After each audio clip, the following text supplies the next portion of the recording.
Satyabama Institute of Science and Technology, Chennai and Sriperumbudur.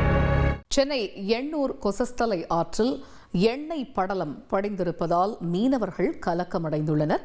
இது பற்றிய கூடுதல் விவரங்களை செய்தியாளர் நிர்மல் விவரிக்க கேட்போம். நிர்மல், இப்ப கொசஸ்தலை ஆற்றில் படிந்திருக்கக்கூடிய எண்ணெயை அகற்றுவதற்கு என்ன நடவடிக்கை எடுக்கப்பட்டிருக்கிறது? மீனவர்கள் இது தொடர்பாக கூறுவது என்ன?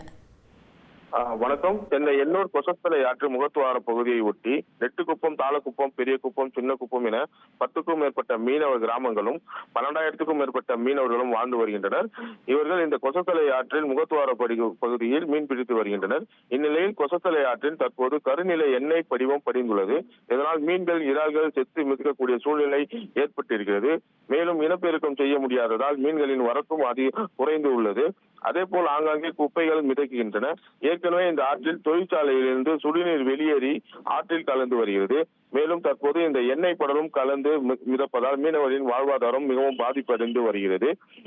இது குறித்து உடனடியாக மாசு கட்டுப்பாட்டு வாரிய அதிகாரிகளும் சுற்றுப்புற சூழல் அதிகாரிகளும் இதனை ஆய்வு செய்து உரிய நடவடிக்கை எடுக்க வேண்டும் என்று அப்பகுதி மீனவர்களின் கோரிக்கையாக வைத்திருக்கின்றனர். தகவல்களுக்கு நன்றி நிர்மல்.